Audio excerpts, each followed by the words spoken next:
then there's room inside you for the energy of God to be there.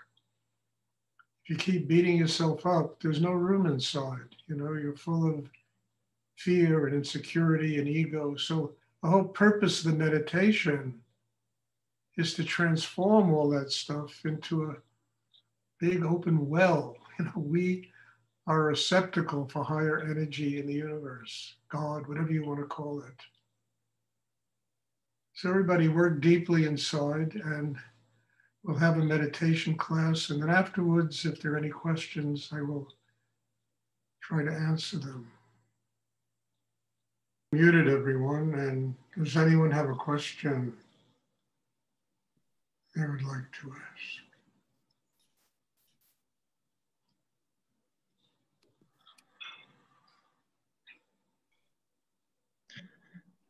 Hey, Stuart, I have a question. Yes. I think I'm holding myself back with a pattern. During the weeks, I'm healthy and meditating and growing. And then on the weekends, I slip into unconscious behavior and unhealthy eating and drinking. How can I break that pattern? I mean, look, you know what you're doing, so you just don't do it, you know? You know exactly what you're doing, and you just say, no, I need a better way of living than this. Just say to yourself. And yes, you know, these things are, they're habits, they're hard to stop.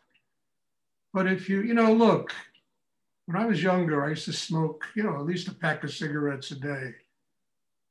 And I one day said to myself, I don't need this anymore. Never touch a cigarette again. Just quit, cold turkey. Never touch a cigarette again. When I went back to New York from Texas, where you couldn't get a decent slice of pizza, you know, I would go to Stromboli's on University Place and have at least a slice or two every afternoon about 5 o'clock. And it was upsetting my stomach. And I said, I don't need this. So I stopped. I haven't had a slice of pizza since literally 1982. You have to have a little bit of willpower and say to yourself, make conscious choices about how you want to live your life.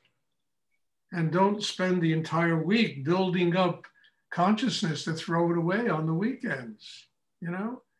And if your friends and the people you hang out with demand that, then find other friends, you know? You have to be willing to let go of something. The same thing with alcohol. I used to, you know, I mean, I one day said, that's enough. I don't need this. This is no good for me. I stopped. I think I've had a drink in 20 years. Not even a beer, you know?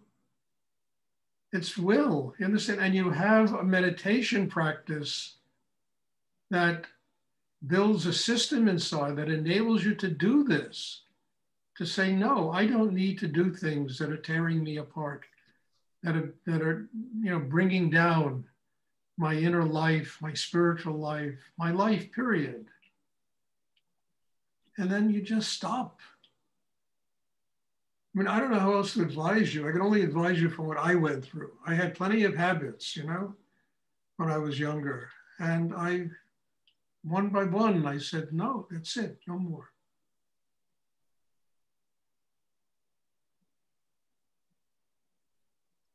And yeah, at first it wasn't easy, but then, you know, you stop missing these things. You don't, other things come to you that are much better.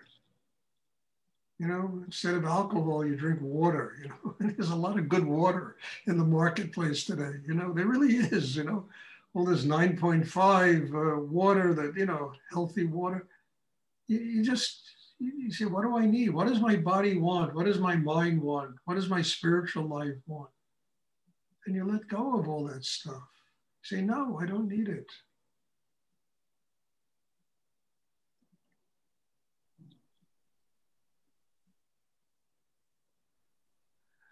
It's just a matter of willpower.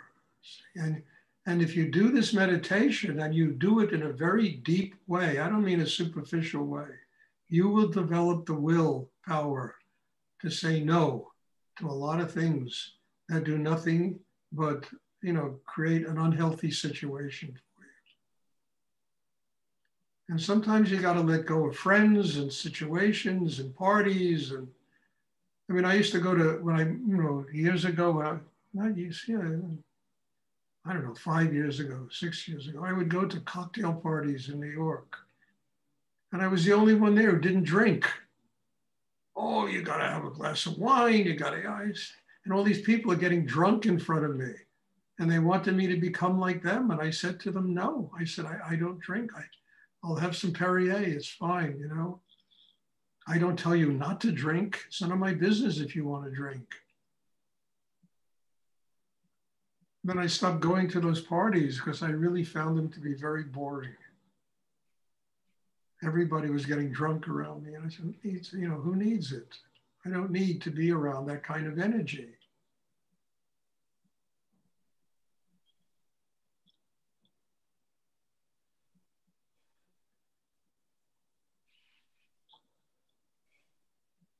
Does anyone else ever? I hope that's clear, I mean, I can only talk from my own experience. And I can only end this with, we do a meditation that if you do this deeply, I said this already, but I'll say it again. If you do this really deeply inside and you go into the chakra system and develop them, you will develop the willpower to say no to things that are unhealthy in your life.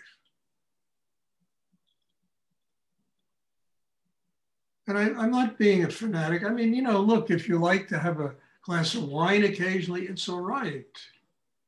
I never liked the taste of alcohol, so it was very fine for me not to have anything. But if a glass of wine, dinner occasion, I mean, there's nothing wrong with that. If you're doing dope and marijuana and, drugs, that's something that will really bring down your spiritual life. That's something that will just make you a space cadet and destroy the whole chakra system. And it's also something that if I ever found out you're doing it, I wouldn't allow you in these classes. I'm not interested. I can't work against that. I really can't, because it works in the same areas that, meditation works in, but it just destroys the inner life of a human being. It eats the very cells in your brain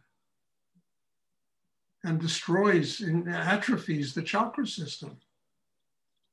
And again, I'm not saying this because I didn't go through it. I did, and it took me I'd say 3-4 years to finally burn out of my system all the damage that drugs had done to me. Maybe even longer than that when I was younger. And I remember that sigh of relief when Rudy said, I want you to come study with me, but on the one condition, no more drugs. And it was like, it was like a voice of God talking to me. And I never touched drugs again.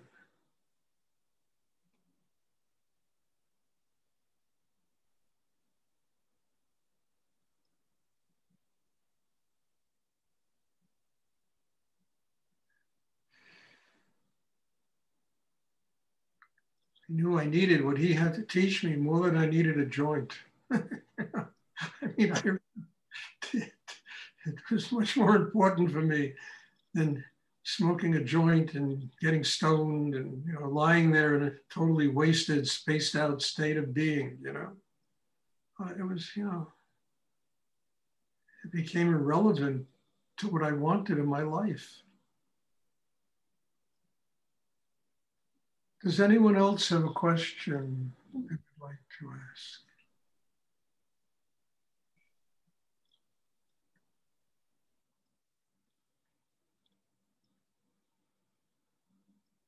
I don't like to lecture on things I read. I mean, I try to talk out of my own life, of what I've been through. And most of your questions, like your question, Michael, I've been through it, So I'm just sharing with you what I went through and how I built the inner strength to say no to all these things.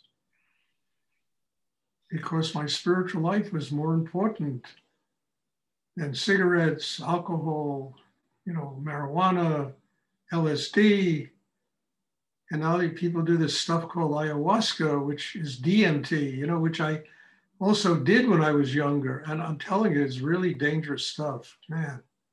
It's really dangerous stuff. I had a friend of mine who, one of those, you know, DMT trips, he was 19 years old and he burned to death in one of those trips. Very close friend of mine. I used to really like him very much. It was very sad for me when that happened.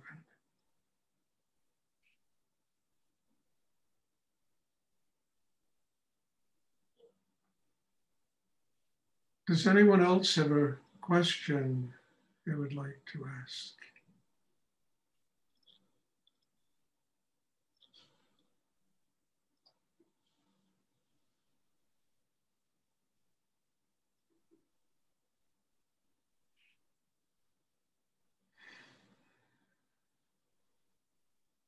And I was about 21 years old at the time. And it was so interesting. This young man, he was French, and he really wanted a spiritual life. And, you know, but he was so involved in drugs that he couldn't get, and he was the first one who ever told me about Rudy. He told me that there's a guy in Greenwich Village named Rudy who's supposed to be an extraordinary teacher. And he went to Rudy to go to, and Rudy wouldn't take him because he wouldn't give up drugs.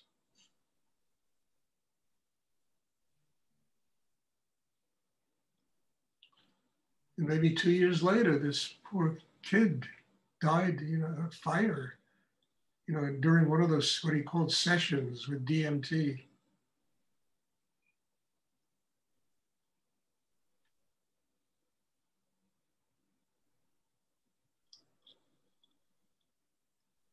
And I also, you know, there's a novelette that I wrote called The Dancing Man. And he has a place in that guy, you know, I mean, really, one of the characters is based on him.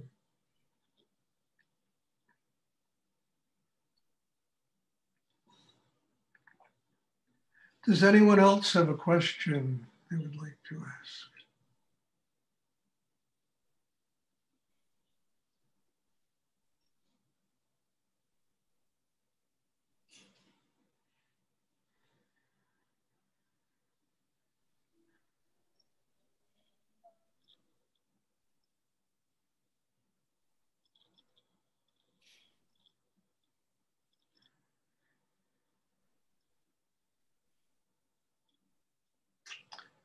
I remember once I was in Boulder, Colorado, and I went to see this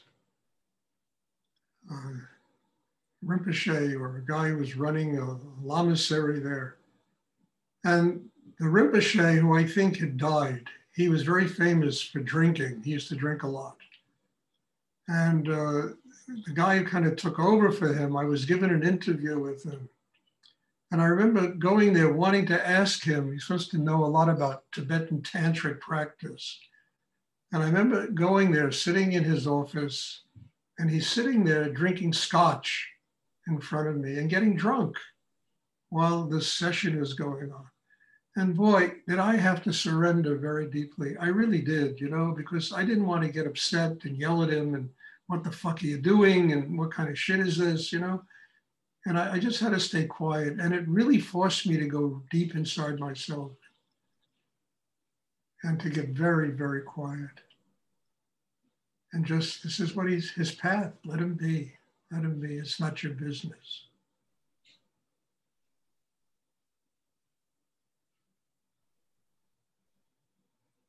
Does anyone else have a question they would like to ask?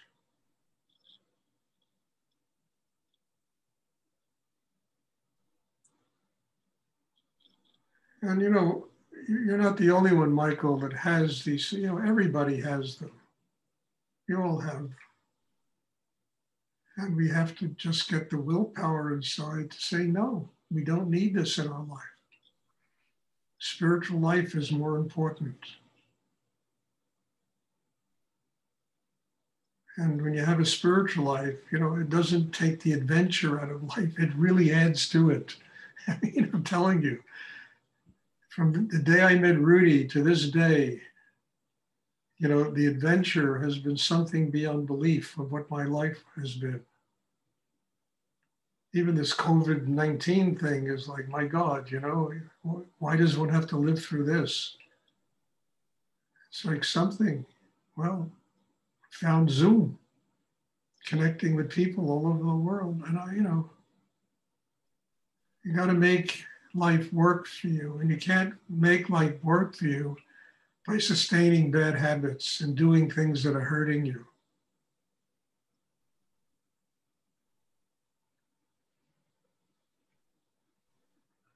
Does anyone else have a question they would like to ask? Stuart, you just mentioned about getting quiet and the overwhelm that sometimes takes place. Can you just speak to like that process of becoming quiet within?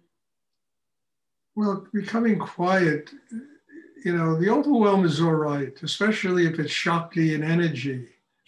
That's, you know, that you're trying to absorb inside you. So when I talk about being quiet, I mean the rattling of the mind, that endless yakking, the tensions inside, the fears, the insecurities that run rampant inside people and cripple them. And when I talk about being quiet, that's what I'm talking about. In these classes, the energies are very strong and you can be a little bit overwhelmed. That's all right. You can take in as much as you can take in. You build the inner strength, and the next class you take in a little more. But the real culprit in this, you know, world is that mind that never shuts up. I once wrote a poem. Actually, it became a song that I was working with this Japanese, you know, group, and they used to ask me for lyrics. And I wrote a poem. It was kind of like a Zen poem, you know, and it was like, I can't remember exactly, but it was something to the effect, you know, it's night, I'm in the forest, the birds are still, the crickets are still, you know, and then if only my mind would just shut up, you know. And that really is the key to this, getting the mind quiet. And getting, that's when I talk about being still, getting the mind quiet so that you can receive knowledge, wisdom, understand the wisdom of God is real knowledge, not what the brain fabricates. You know, and is constantly creating all kinds of traps for us. But we have to be still inside in order to receive that real knowledge.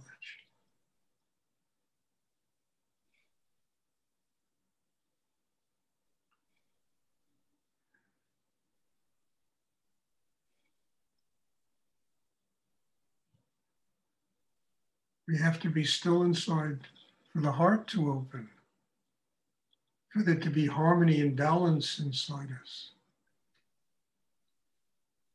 for there to be real chi inside us working in our lives.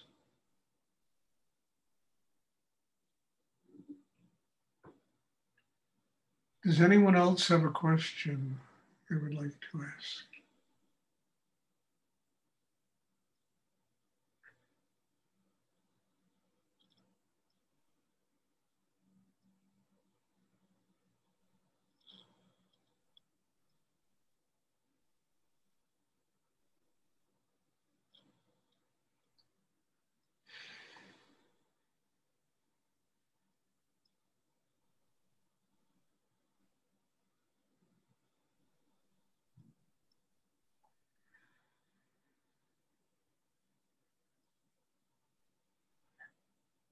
Okay, thank you. God bless you all. And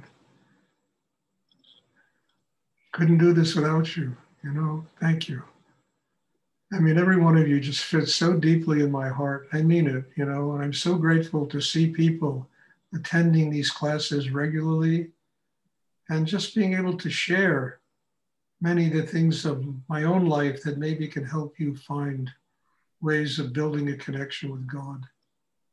So God bless you. Thank you. There'll be a class again on Wednesday. I hope to see everybody at the class. Thank you. Thank you very much, Stuart.